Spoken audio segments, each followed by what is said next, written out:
born in Halifax County, North Carolina, on August the 20th, 1929. I am the second child of two people, Lee B. Ashe and Enter Man Ashe. My mother always told me that there were two significant days in the history of Halifax.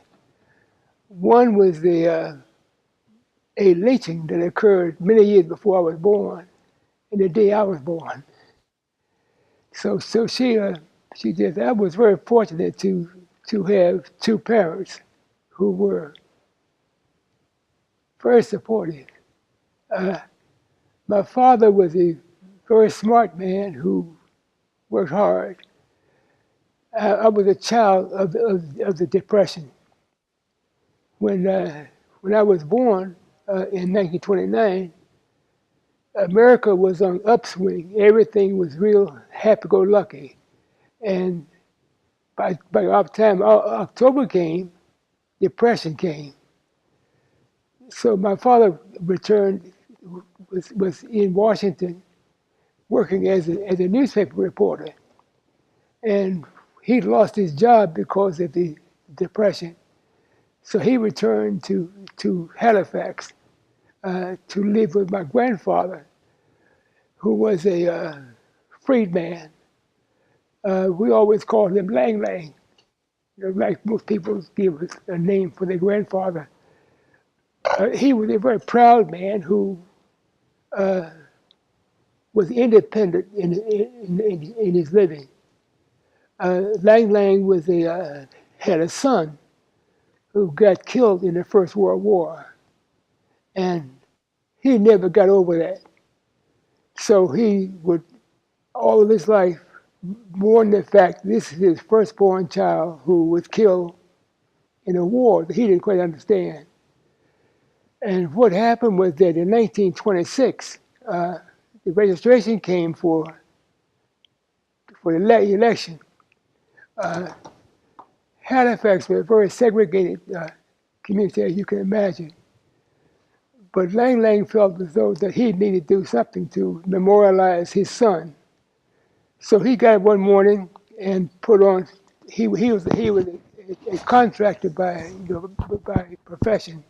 He put on his only white shirt, his black suit, and told his wife, fix me some breakfast. I'm going uptown.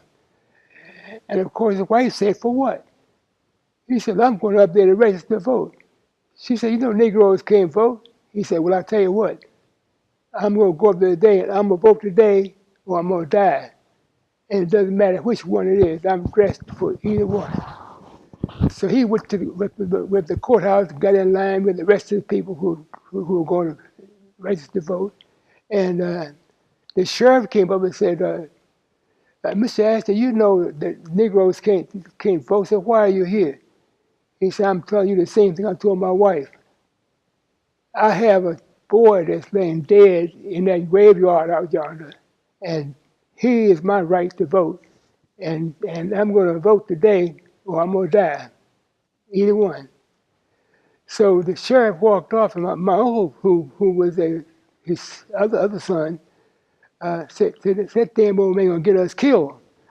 Because in those days, they didn't mind lynching black folk and shooting them too. So Lang Lang said, well, okay, well, whatever you want to do, that's your choice. So he got in line and became the first black man in that county to register to vote. I told that story to my children, and they,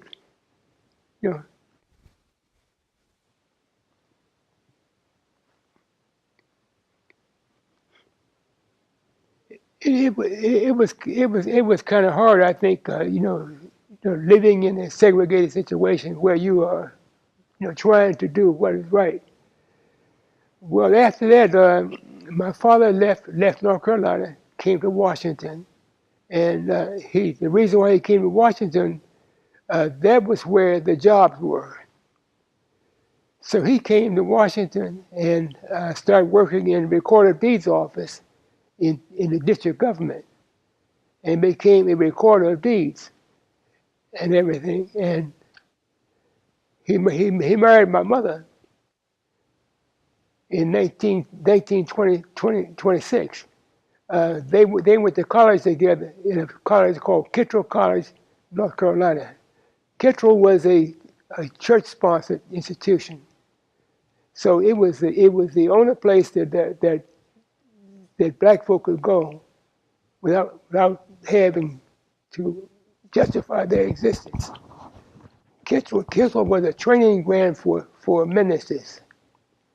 So my father was a very astute student who memorized Caesar's Gallic Wars from memory.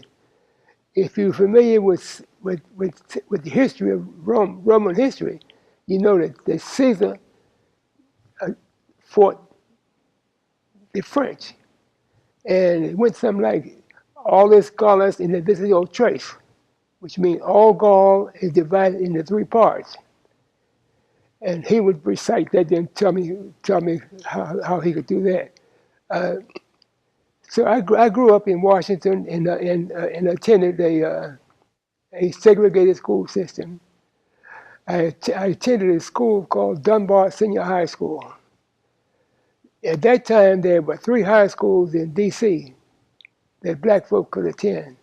One was Armstrong Technical High School, where Duke Ellington attended. The other was Cardozo High School, and then there was Dunbar Senior High School.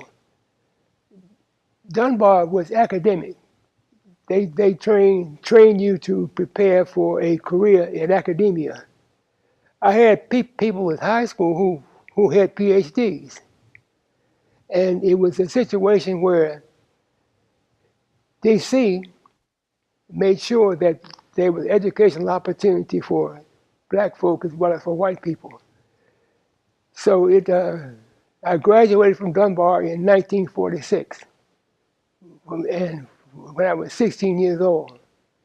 And of course, my father, who was always education oriented, had always wanted me to be a doctor. And he said, boy, you're gonna be a doctor. Well, I thought that was pretty good, so I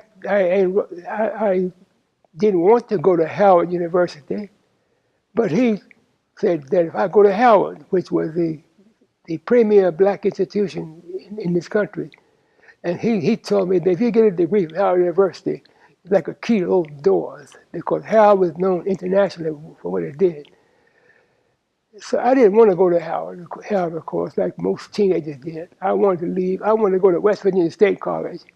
I had a scholarship there. And the reason why I wanted to go, all my friends were leaving town, going away to school.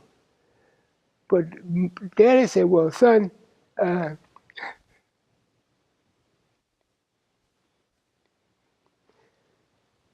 that's well and good what your friends are doing. So he said, you need to apply to Howard. But I didn't. All summer he kept asking me, you heard from Howard? I said, no, Daddy.